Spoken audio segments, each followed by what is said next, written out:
सोचो, इंडिया एक बड़ा सा परिवार है। हमारी भी इनकम है, खर्चे हैं और फ्यूचर के लिए बड़े बड़े सपने हैं। हर साल सरकार बजट पेश करती है। इसे अपने परिवार के फाइनेंशियल प्लान की तरह समझो। इसमें बताया जाता है कि हमारे पास कितने पैसे हैं, कहां खर्च करेंगे और बुरे वक्त के लिए कैसे बचत करेंगे। इस साल का बजट आपकी जेब में ज्यादा पैसे डालने और एक मजबूत इंडिया बनाने के बारे में है। ये बजट सिर्फ स्प्रेडशीट पर नंबर नहीं है, ये असली लोगों और असली जिंदगियों के बारे में है। ये पंजाब के किसान, बेंगलोर के एंटरप्रेन्योर और कोलकाता के स्टूडेंट के बारे में है। ये हमारे फ्यूचर में इन्वेस्ट करने के बारे में है, अच्छी सड़कों और स्कूलों से लेकर साफ सुथरे पर्यावरण तक। तो तैयार हो जाइए, जैसे हम बजट 2025 को समझते हैं और देखते हैं कि इसका आपके और इंडिया के लिए क्या मतलब है। चलो टैक्स की बात करते हैं। टैक्स का नाम सुनते ही कई लोगों के चेहरे पर चिंता की लकीरें आ जाती हैं। किसी को पसंद नहीं होते, लेकिन ये सड़क, हॉस्पिटल और स्कूल जैसी जरूरी सेवाओं के लिए पैसे देते हैं। ये सेवाएं हमारे जीवन को बेहतर बनाती हैं और समाज को आगे बढ़ाती है। इस साल सरकार ने नए इनकम टैक्स स्लैब्स लाए हैं। ये स्लैब्स आपके इनकम के आधार पर अलग अलग टैक्स रेट निर्धारित करते हैं। इन स्लैब्स को इनकम के अलग अलग लेवल की तरह समझो। हर लेवल का अलग टैक्स रेट है जो आपकी इनकम के हिसाब से बदलता है। अच्छी खबर यह है, अगर आप साल में 12 लाख रुपए तक कमाते हैं तो आप जीरो इनकम टैक्स देंगे। हाँ, बिल्कुल जीरो। ये बढ़े हुए रिबेट्स की वजह से है जो आपके टैक्स पर डिस्काउंट की तरह है। ये बढ़े हुए रिबेट्स की वजह से है जो आपके टैक्स पर डिस्काउंट की तरह है। ज्यादा कमाने वालों के लिए टैक्स रेट कम कर दिए गए हैं। इसका मतलब आपकी जेब में खर्च करने, बचाने या इन्वेस्ट करने के लिए ज्यादा पैसे हैं। इन बदलावों का मकसद टैक्स सिस्टम को आसान और फेयर बनाना है। सरकार चाहती है कि लोग बिना बड़े टैक्स बिल की चिंता किए ज्यादा कमाएं।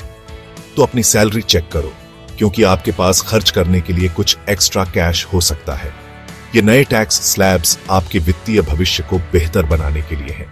तो अब समय है कि आप अपने वित्तीय योजनाओं को फिर से देखें और इन नए टैक्स स्लैब्स का पूरा फायदा उठाएं। सरकार चाहती है कि लोग बिना बड़े टैक्स बिल की चिंता किए ज्यादा कमाएं। तो अपनी सैलरी चेक करो, क्योंकि आपके पास खर्च करने के लिए कुछ एक्स्ट्रा कैश हो सकता है। तो अपनी सैलरी चेक करो, क्योंकि आपके पास खर्च करने के लिए कुछ एक्स्ट्रा कैश हो सकता है। इस साल का बजट एक चॉइस देता है, पुराने टैक्स सिस्टम के साथ रहो या नए पर स्विच करो। ये दो अलग अलग फोन प्लान चुनने जैसा है। दोनों के अपने फायदे और नुकसान हैं। पुराने सिस्टम में ज्यादा डिडक्शन और एक्सेम्पशन है, जैसे इन्वेस्टमेंट और होम लोन के लिए। ये कुछ सर्विसेज यूज करने पर फोन बिल पर डिस्काउंट पाने जैसा है। दूसरी तरफ नए सिस्टम में टैक्स रेट कम है, लेकिन डिडक्शन कम है। ये कम मंथली चार्ज वाले सिंपल प्लान जैसा है, लेकिन एक्स्ट्रा फायदे नहीं है। आपके लिए कौन सा सही है, ये आपकी इनकम, इन्वेस्टमेंट और फाइनेंशियल गोल्स पर निर्भर करता है। अपने फाइनेंशियल एडवाइजर से बात करें, वो आपको वो प्लान चुनने में मदद करेंगे जिससे आपकी जेब में ज्यादा पैसे रहे। याद रखो, ये आपके पैसे हैं और आपको इसका सबसे ज्यादा फायदा उठाना चाहिए। जब आपकी जेब में ज्यादा पैसे होते हैं तो आप ज्यादा खर्च करते हैं। आप वो नया फोन खरीद सकते हैं, बाहर ज्यादा खाना खा सकते हैं या फैमिली वेकेशन पर जा सकते हैं। ये बढ़ा हुआ खर्च बिजनेस के लिए अच्छी खबर है।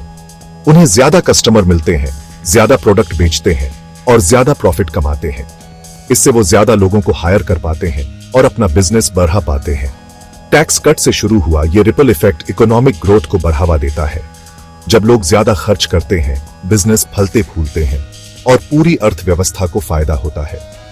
बढ़ी हुई इकोनॉमिक एक्टिविटी का मतलब लॉन्ग रन में सरकार के लिए ज्यादा टैक्स रेवेन्यू भी है।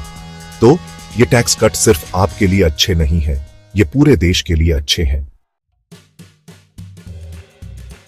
सेक्शन 5, खेतों से कारखानों तक, मुख्य क्षेत्रों के लिए बजट की मुख्य बातें। इस साल का बजट कई महत्वपूर्ण क्षेत्रों को ध्यान में रखकर बनाया गया है। बजट सिर्फ टैक्स के बारे में नहीं है, ये इंडिया के फ्यूचर में इन्वेस्ट करने के बारे में है। यह हमारे देश की प्रगति और विकास के लिए एक महत्वपूर्ण कदम है। इस साल का बजट एग्रीकल्चर, अर्बन डेवलपमेंट और छोटे बिजनेस जैसे मुख्य क्षेत्रों पर फोकस करता है। इन क्षेत्रों में निवेश से न केवल आर्थिक विकास होगा, बल्कि रोजगार के नए अवसर भी पैदा होंगे। किसानों के लिए क्रॉप इंश्योरेंस, इरिगेशन प्रोजेक्ट्स और क्रेडिट तक पहुंच के लिए फंडिंग बढ़ाई गई है। इससे किसानों की आर्थिक स्थिति में सुधार होगा और वे अधिक उत्पादन कर सकेंगे। इसे हमारे किसानों को आगे बढ़ने के लिए जरूरी टूल्स देने की तरह समझो। आधुनिक कृषि उपकरण और तकनीक से वे अधिक कुशलता से काम कर सकेंगे। बजट में नए एयरपोर्ट बनाने, पब्लिक ट्रांसपोर्ट को अपग्रेड करने और स्मार्ट सिटीज डेवलप करने के प्लान भी हैं। यह हमारे शहरों को और अधिक आधुनिक और सुविधाजनक बनाएगा। इसका मतलब है बेहतर इंफ्रास्ट्रक्चर और सबके लिए बेहतर लाइफ। लोग आसानी से यात्रा कर सकेंगे और उनके जीवन स्तर में सुधार होगा। छोटे बिजनेस जो इंडियन इकोनॉमी की रीढ़ हैं, उन्हें लोन और टैक्स ब्रेक में आसानी से मदद मिलेगी। इससे वे अपने व्यवसाय को और अधिक बढ़ा सकेंगे। सरकार जॉब क्रिएट करने और ग्रोथ बढ़ाने में उनकी अहमियत को समझती है। यह बजट छोटे व्यवसायों को समर्थन देकर रोजगार के अवसर बढ़ाने में मदद करेगा।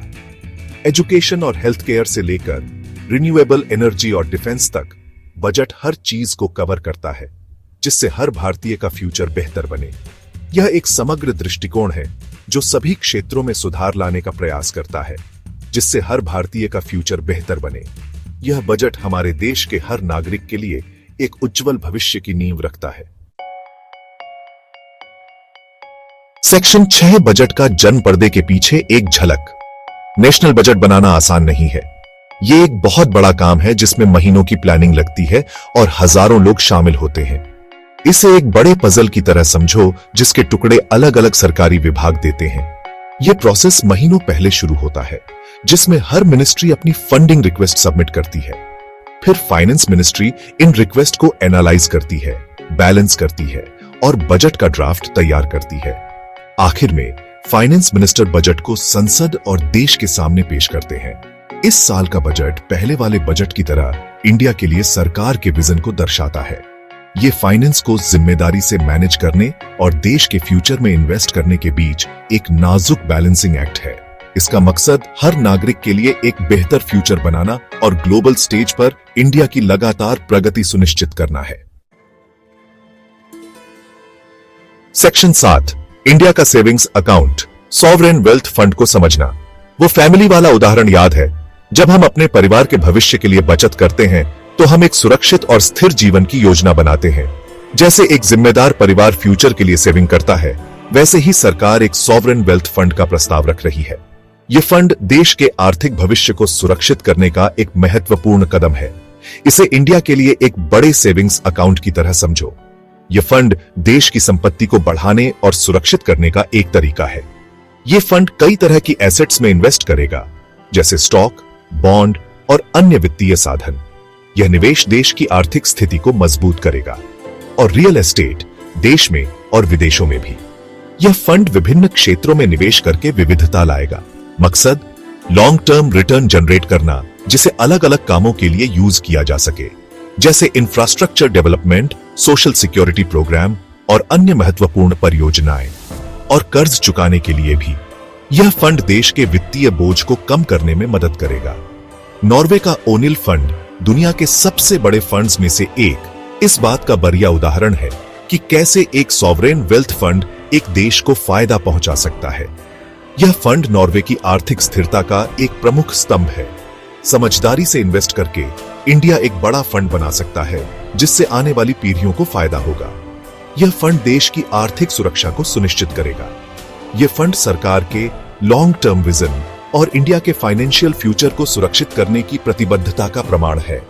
यह फंड देश की आर्थिक प्रगति का एक महत्वपूर्ण हिस्सा बनेगा। सेक्शन 8 आलोचकों का कोना, चिंता और असहमति की आवाजें। कोई भी बजट आलोचनाओं के बिना नहीं होता और बजट 2025 भी इसका अपवाद नहीं है। कुछ लोगों का तर्क है कि टैक्स कटौती से मुख्य रूप से अमीरों को फायदा होता है, जबकि दूसरे लोग सरकार के बढ़ते कर्ज पर चिंता व्यक्त करते हैं। समाज के कुछ वर्ग जैसे किसान और छात्र महसूस करते हैं कि उनकी जरूरतों को पर्याप्त रूप से पूरा नहीं किया गया है। इसके अलावा कुछ आलोचक सॉवरेन वेल्थ फंड की व्यवहार्यता पर सवाल उठाते हैं, ट्रांसपेरेंसी और संभावित कुप्रबंधन के बारे में चिंता व्यक्त करते हैं। लोकतंत्र में ये असहमति की आवाजें महत्वपूर्ण हैं। ये सरकार को जवाबदेह बनाती हैं और महत्वपूर्ण मुद्दों पर संतुलित बहस सुनिश्चित करती है। यह सुनिश्चित करने के लिए इन चिंताओं को स्वीकार करना और उनका समाधान करना जरूरी है कि बजट वास्तव में समाज के सभी वर्गों को लाभान्वित करे। सेक्शन 9 इंडिया 2032 और उसके बाद भविष्य में एक झलक। बजट 2025 सिर्फ एक फाइनेंशियल प्लान से ज्यादा है। ये इंडिया के फ्यूचर का रोड मैप है। टैक्स कटौती का उद्देश्य ग्रोथ को बढ़ावा देना है, इंफ्रास्ट्रक्चर इन्वेस्टमेंट बेहतर कनेक्टिविटी का वादा करते हैं और एग्रीकल्चर और मैन्युफैक्चरिंग जैसे मुख्य क्षेत्रों पर ध्यान केंद्रित करने से नौकरियां पैदा करने और अर्थव्यवस्था को बढ़ावा देने की कोशिश की जाती है। जबकि चुनौतियां बनी हुई हैं, बजट प्रगति के प्रति प्रतिबद्धता को दर्शाता है। सावधानीपूर्वक कार्यान्वयन और फीडबैक के आधार पर सुधार के साथ इन उपायों में इंडिया को एक ग्लोबल इकोनॉमिक पावर हाउस में बदलने की क्षमता है। आगे का रास्ता लंबा और टेढ़ा मेढ़ा हो सकता है, लेकिन एक स्पष्ट दृष्टिकोण और एकजुट प्रयास से इंडिया अपनी असली क्षमता हासिल कर सकता है। बजट 2025 उस दिशा में एक कदम है जो हर भारतीय के लिए एक उज्जवल और अधिक समृद्ध भविष्य के लिए मंच तैयार करता है।